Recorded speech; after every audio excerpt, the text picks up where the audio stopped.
Good morning, everyone. Helen and the Vestry of St Matthew in the City, thank you so much for your very warm welcome today to our Cathedral Director of Music, Cathedral Organist, Choir, and to me. It's very, very good to be in your midst today. The Cathedral Choir and music staff have made various trips around the diocese this year, with a few more to come. It's good to be reminded that we are in partnership in ministry together.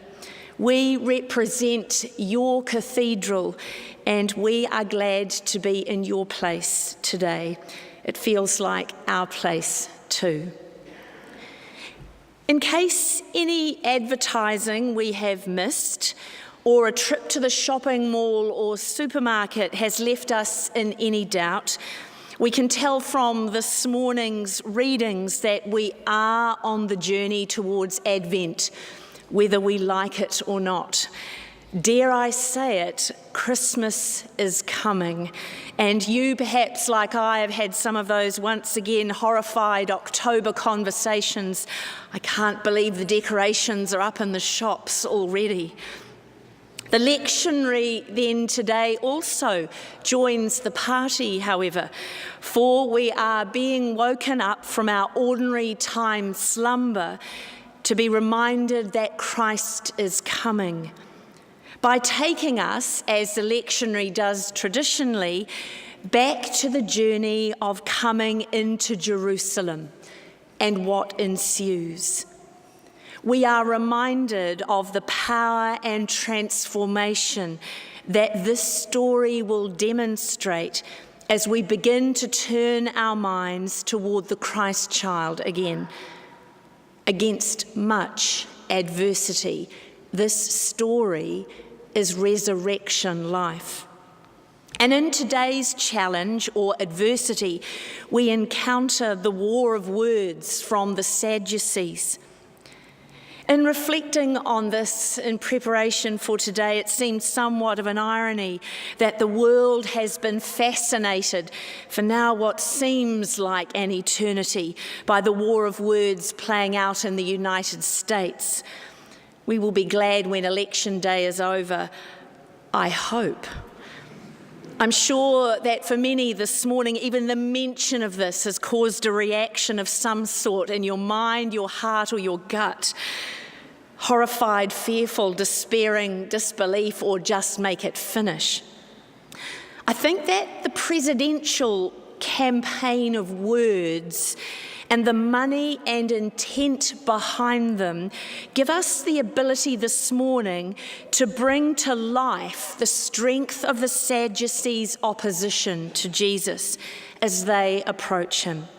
You can feel the committee meetings behind this challenge, the strategizing that lies behind this conundrum that the Sadducees bring to Jesus.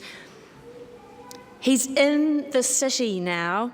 He's in their faces, you might say, and they are threatened and they want to bring this to an end. To help us get that growing sense of strategic opposition, as we must always when we approach the scriptures, we are helped by seeing this morning's gospel in context. Jesus has already ridden into Jerusalem.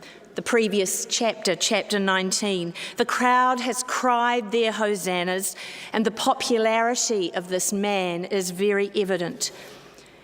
Turning the tables of the traders in the temple, if Jesus had been a prophet wandering far out in the fields and small towns, now he had come close among the power brokers, and clearly for them it was game on.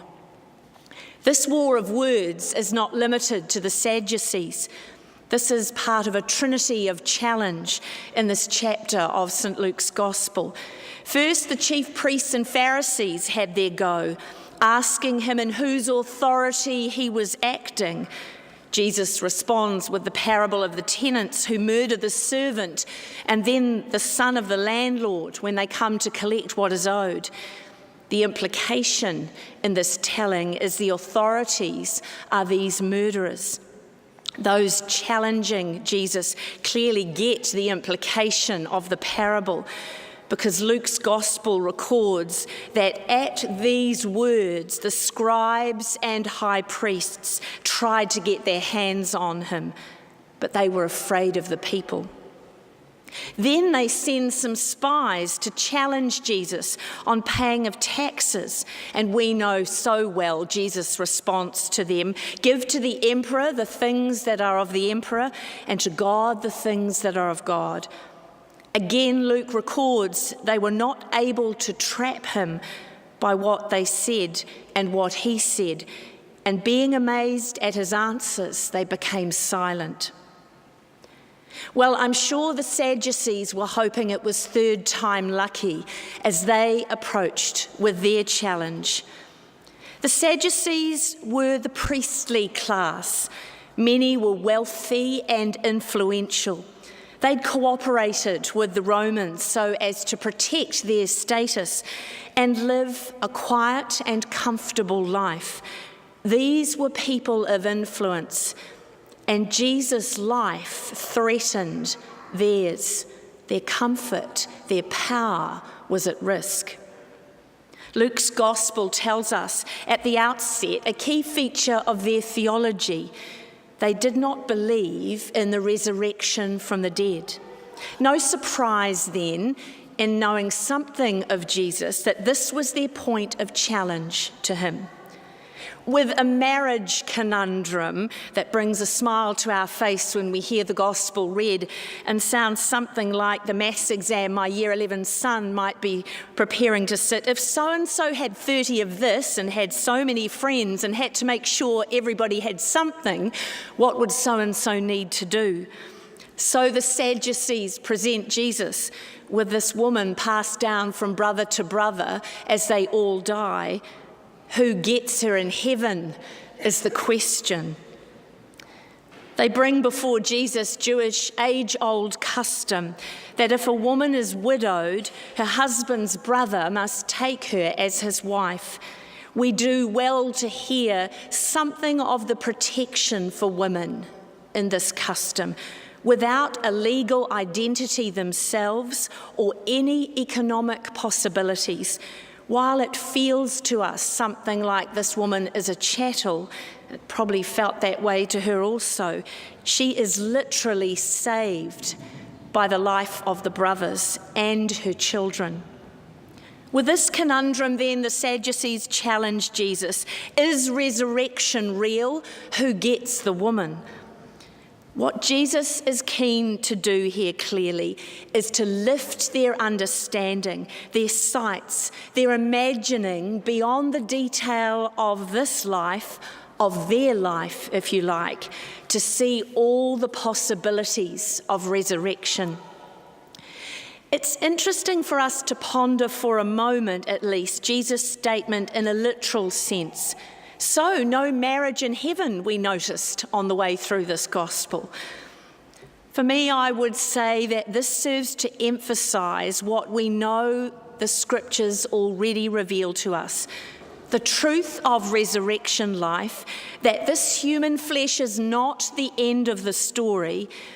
And while we get glimpses of the detail, and probably one here, to help us understand the potential of God's love, of God's transforming power, we don't quite get the detailed roadmap, some tasters perhaps, but we do get the sense in this encounter that it's way beyond our current imagining, and we are invited into it. Don't be limited by what you think you know, Jesus challenges the chief priests, the Pharisees, and here the Sadducees.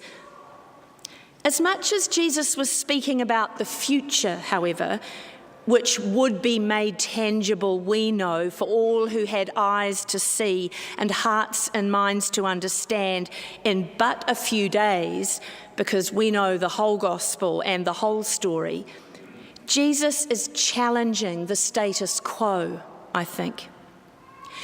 In this serving up of words by the religious leaders to challenge, to trip up, to render guilty of something, Jesus the Christ, What he eloquently returns across the net are explanations to help them realise that if they had not, through his ministry, seen the divine in their midst, if they had not seen all the possibilities of resurrection life that stood before them and a life in which they were invited to participate, they should do so now. For he was in Jerusalem. He was here before them and before them. Jesus invites and indeed challenges them to open their minds, their attitudes, their culture, their actions, to see and be changed. Well, to those of us who are resurrection people some 2 millennia on, what does this war of words served up by the religious leaders have to say to us? Well, I think it firmly reminds us that we are indeed resurrection people, that we believe that this journey of life, of faith, this story is going somewhere in all its wonder and its mystery, and that therefore what we do here and now makes a difference for eternity. As we see the Sadducees so caught up in the here and now, we're reminded that that can be our reality too. Life is challenging, and the truth and the life that we know is often very comfortable, just as they found it.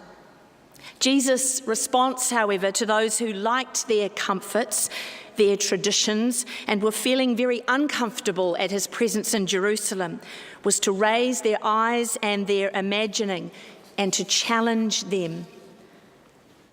In a conversation framed around marriage, Jesus challenges them that the culture that they had baptized had become gospel to them, but that God's love is way beyond their culture. We do well to hear that in our current debates about marriage and who can marry.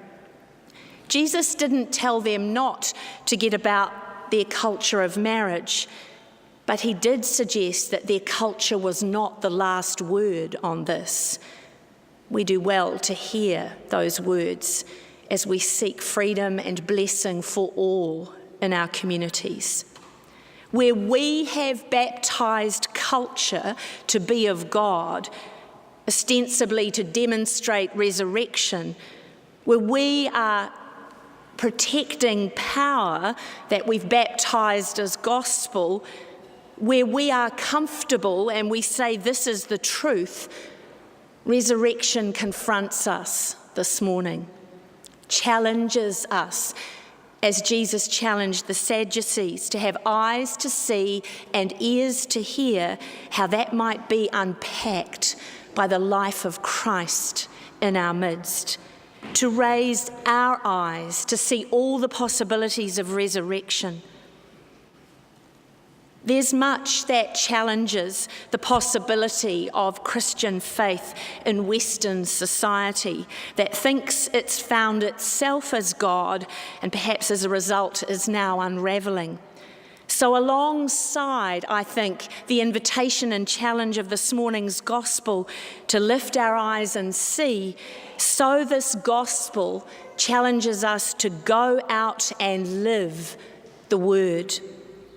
The opposition persists in our communities, in our city, in our nation, in our conversations around our dinner tables, in our offices, just like those who challenged Jesus in Jerusalem. Perhaps not with quite such a risk to us, however, but nonetheless we feel challenged about what we believe. Jesus' response to these leaders encourages us to think about how we can, in our words and deeds, articulate the truth of resurrection, to make it real where we are by all that we say and do. As we gather around this table this morning, we are nourished for that task. For as we receive the resurrection life that Jesus tried to help those around him see and live, so we go out of these doors, nourished for the journey, that our eyes may always be looking up to see the possibilities of resurrection, and that we might be encouraged to live it where we are. May that be our truth. May we hear the words of Christ and with Job proclaim, I know that my Redeemer lives. Amen.